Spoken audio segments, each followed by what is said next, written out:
Heureux de vous retrouver sur la chaîne de la connaissance. Soyez les bien arrivés, installez-vous. Nous allons parler aujourd'hui d'un sujet un peu particulier, un sujet vraiment pas fait pour les enfants, n'est-ce pas?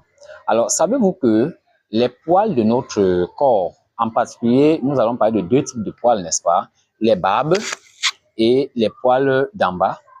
Savez-vous que cela est très important par rapport à certains objectifs? Alors, mesdames et messieurs, sachez que les poils-ci, ça, ce qu'on appelle les barbes là, c'est très important pour un homme. C'est tellement important pour un homme. Je répète, c'est très important pour un homme. Bien entendu, même les cheveux indiquent quelque chose. Mais dans le cas des gens qui ont un peu les calvities comme nous autres là, il faut savoir que la nature compense tout. Si quelqu'un est fait pour avoir la calvitie, c'est parce que cela exprime quelque chose et il y a compensation. Mais ce n'est pas l'objet de notre vidéo. Nous voulons dire l'avantage. Et les poils que vous voyez là, en réalité, au niveau subtil, c'est-à-dire au niveau de l'esprit, ce sont des antennes d'énergie qui sont pleines là. Donc, quand vous voyez un homme qui rase trop, comme il y a des gens qui aiment faire ce qu'ils appellent la boule zéro, ce n'est pas avantageux, s'il vous plaît. Ceux qui sont sur cette chaîne, vous allez bénéficier de beaucoup de choses. Donc, tout ce que je peux vous prier de faire, c'est de partager massivement nos vidéos afin qu'on édifie beaucoup de personnes. Alors, les cheveux que vous voyez là, quand vous les coupez tout le temps, vous tuez vos énergies. Ces cheveux sont là pour protéger ces antennes. Donc, quand vous choisissez vous-même volontairement, alors que votre nature permet que vous ayez les cheveux à certains endroits sur la tête, vous les détruisez. Vous nettoyez tout parce que vous dites qu'avec ça, vous serez... Vous voyez, il y a des gens qui retirent les cheveux et puis gardent les barbes. Et ils se sentent très beaux pour ça. Vraiment, ça n'engage que vous, mais nous, on va vous dire ce que ça fait. Alors, les cheveux déjà protègent ces antennes. Les barbes que vous voyez ici sont également protecteurs d'antennes, mais eux, ce sont des antennes de combat.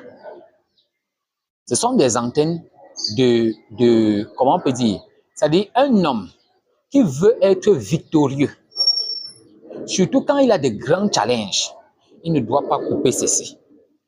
Est-ce que vous comprenez? Quand vous savez que vous êtes dans une période de votre vie, excusez pour le bruit, il y a un avion qui passe dans le ciel. Alors, quand vous êtes dans une période de votre vie où vous avez des grands challenges, n'allez pas nettoyer ceci. Gardez ça bien même. On va dire, oh, vous êtes devenu sale, c'est monté, c'est descendu. Attendez que vos problèmes baissent avant que vous partiez diminuer également. Voilà ça. Donc, si vous vous mettez simplement à couper tout le temps que non, vous n'aimez pas la barbe, c'est sale, c'est monté, c'est descendu, ça n'engage que vous. En fait, vous allez être faible devant vos ennemis. Vous allez remarquer que c'est un grand chef militaire, malgré que dans la plupart des armées, on demande de nettoyer et garder les moustaches.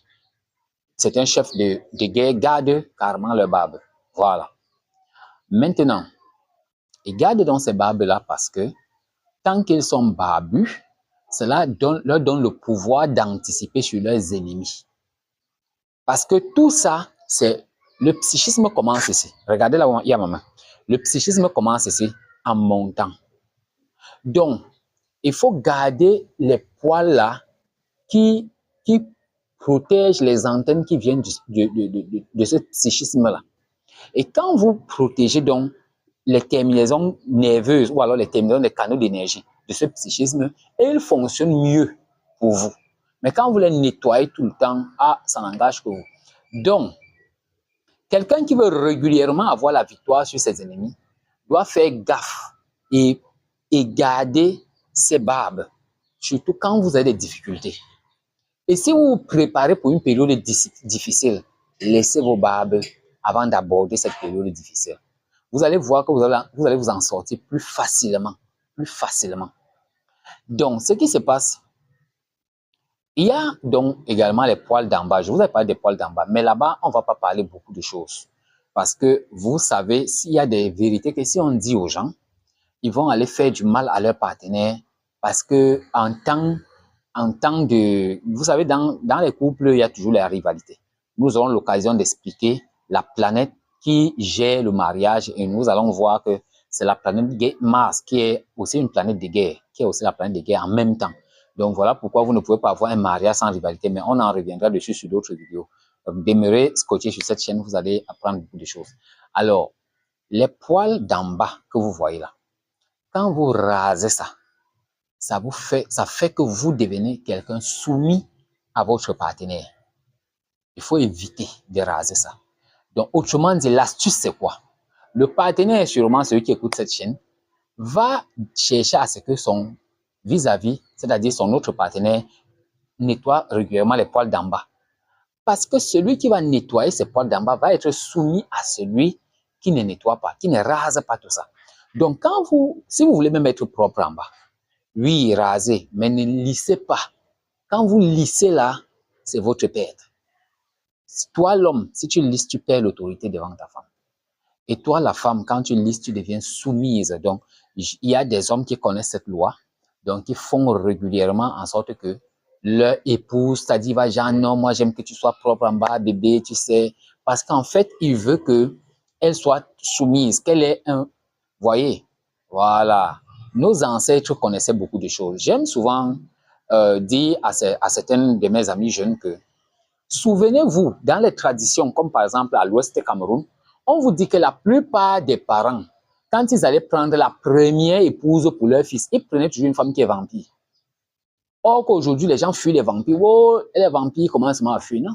Ils savaient pourquoi ils prenaient la première épouse. On voulait qu'elle soit généralement une femme vampire. Et ensuite, maintenant, les autres épouses qui devaient venir derrière, bon, on ne voulait pas trop les vampires derrière. Donc, c'est pour dire que même la personne vampire, il y a une façon de gérer cela. Parce qu'elle va être comme le chef de ses femmes.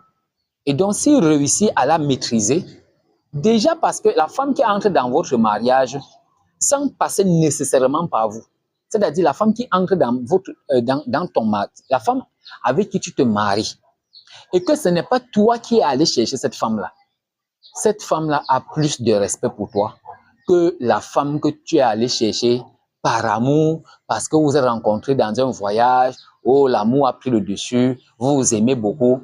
Pour nous les Africains, vrais Africains, c'est des balivernes. C'est des balivernes. Tout simplement parce que vous n'avez pas programmé cela. Vous devez programmer ce que vous cherchez et trouver ce que vous cherchez. Ne tombez pas sur un coup de foudre. Voilà. Vous savez ce que vous cherchez, vous allez vers ce que vous cherchez et non pas que vous allez marcher comme ça jusqu'à l'improviste, vous tombez. C'est vrai, il y a des opportunités, mais il faut que ça corresponde au moins à ce que vous cherchez. Et nos ancêtres savaient chercher ce qu'il faut. Et il y avait même des cas où on entraînait le jeune sur des mamans. C'est-à-dire que lorsque le jeune atteint déjà la période où il va se marier, on cherche une veuve. Il part s'entraîner chez elle pour apprendre à dominer la femme. Parce que si lui, jeune homme, ça dit quand on va dire ça ici, les gens vont dire qu'on est en train d'encourager l'inceste ou bien à encourager. C'est parce qu'ils ne comprennent pas. Lorsque un jeune, parce que cette maman-là a donc pour but de l'éduquer par rapport non seulement à la sexualité, mais l'éduquer par rapport à la femme. Et lorsqu'il pourra donc dégager l'énergie de l'homme qui arrive à dominer une femme par exemple de 60 ans, alors qu'il n'a que 20 ans ou 25 ans, ce n'est pas quand il va prendre une fille de 20 ans que la fille va le dominer. Mais aujourd'hui, un gars de 30 ans va prendre une fille de 25 ans, la fille va monter sur sa tête. Et par-dessus, toi, elle va lui demander, moi, je veux monogamie. Monogamie bien commun. Si toi, tu as l'argent, elle n'a rien, c'est bien commun. Si elle a l'argent, elle va dire bien séparé. Et c'est avec cette monogamie qu'on piétine les hommes. On piétine les hommes. C'est-à-dire, moi, quand je vois quelqu'un qui signe monogamie, ça ne me fait rien. Si je dis à la femme polygamie, tu ne veux pas prendre continue ta route. Il y a plein de femmes. Une autre va accepter. Donc, j'étais en train de dire ceci. La personne qui accepte, qui nettoie ses poils d'en bas, vous comprenez quand je dis en bas? Les poils d'en bas, là, quand vous nettoyez ça, vous devenez le partenaire soumis. Donc, si vous avez votre partenaire et que vous voulez que votre partenaire soit soumis, dites-lui, moi, je veux la propriété en bas là-bas. Voilà. Vous avez déjà un bon secret. Donc, sur ce, je vais vous laisser. On ne va pas faire ce sujet très long. Ceux qui restent ici vont bénéficier de beaucoup de choses pour la connaissance. Vous allez apprendre tellement de choses, vraiment, je vous assure. Et dans les temps à venir, nous allons parler beaucoup de spiritualité aussi. Donc, on va traiter des sujets d'ordre spirituel, d'ordre métaphysique. Très bien. D'ailleurs, nous ne parlons que des choses de la spiritualité en gros. Donc, Partagez ceci à vos amis, likez, abonnez-vous, je vous en prie. Et je vous remercie aussi de